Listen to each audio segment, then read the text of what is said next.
Hello everyone. Today we will be talking about Newton's three laws of motion. Newton's first law of motion states that an object at rest will remain at rest, and an object in motion will remain in motion, traveling at the same speed in the same direction unless acted upon by a net unbalanced external force. Let's break this down. If an object is at rest, that means it has zero speed. Recall that a velocity is speed with direction, so if the object has zero speed, it has zero velocity. And Newton's first law of motion states that this object will remain at zero velocity for a period of time. If an object is in motion and it remains in motion, traveling at the same speed in the same direction, this means that the object has a constant velocity, or once again, a velocity is a speed with direction, and if they remain the same, then the velocity will be constant. If we put these two together, we can see that the object will have a constant velocity unless acted upon by a net unbalanced external force. But what is a net unbalanced external force? The net force on an object is the sum of all the forces acting on the object. If the sum of all the forces is unbalanced, that means that the sum of the forces on the object is not zero. For instance, in this tug-of-war diagram, we have two individuals pulling on a rope. Now, if these two individuals pull with the same magnitude of force, then their forces will cancel out and there will be a net force of zero on the rope. But if one individual pulls much stronger than the other, then there will be an unbalanced force on the rope, for one is pulling much stronger than the other, and the net force will not be zero. In this case, there will be a change in velocity. An external force comes from an object applying a force that is not in the system. If the rope is the system, two people pulling on a rope will be an external force.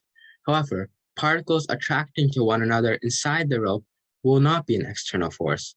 These internal forces do not affect the object's velocity. We'll see why this is in Newton's third law. So, as a summary, Newton's first law of motion says that a change in velocity will not occur unless there's an unbalanced external force. Let's look at Newton's second law of motion. It quantifies Newton's first law of motion by stating that the net force on an object is the mass of the object times its acceleration. But remember, the acceleration of an object is the change in velocity of the object divided by the change in time. So, the net force on an object is the mass of the object times its change in velocity divided by the change in time. We can also find the units of force by seeing that the units of mass is kilograms, the units of velocity is meters per second, and the units of time is seconds, and putting this all together, you see that the units of force are kilograms times meters divided by seconds squared, which is newtons, which is named after Sir Isaac Newton, who did a lot of influential work here.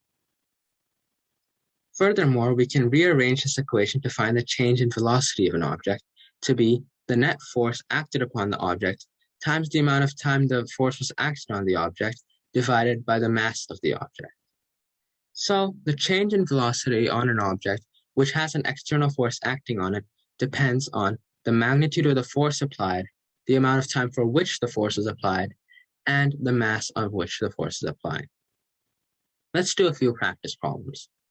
If a 10-Newton force acts on a 1 kilogram object for 1 second, what is the change in velocity of the object? We can simply plug in the numbers to find the change in velocity is 10 newtons times 1 second divided by 1 kilogram is 10 meters per second. However, we only know the change in velocity is 10 meters per second. We do not know the initial or final velocity. So this formula does not tell us if the object went from 0 meters per second to 10 meters per second, or if the object went from 50 meters per second to 60 meters per second. Any such possibility could be true, but we do not know for certain. Now let's imagine that the force acting on the object is doubled. What will happen to the change in velocity?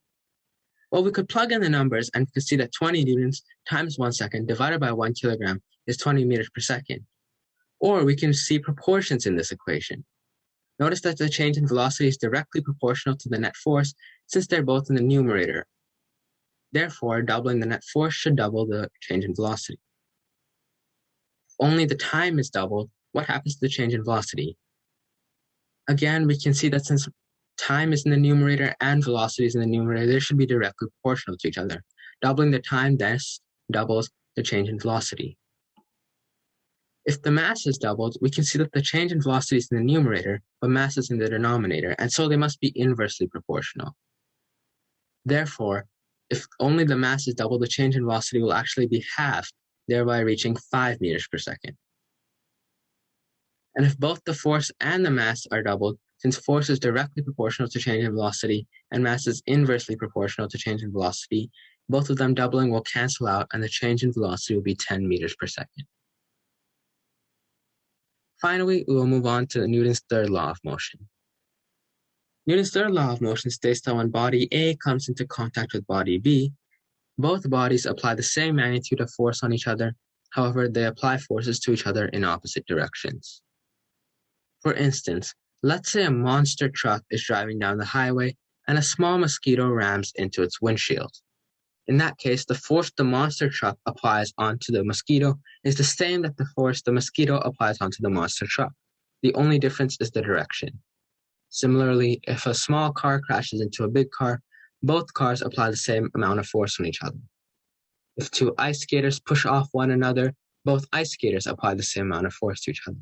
And if a bat hits a ball, the ball applies as much force to the bat as the bat applies to the ball. This also explains why internal forces do not cause a change in velocity of an object. For instance, if particle 1 attracts particle 2 will also attract particle 1. Thereby, if particle 2 moves closer to particle 1 will also move closer to particle 2, and the motions they have will cancel out. So the object will not change its velocity. These are Newton's 3 laws of motion.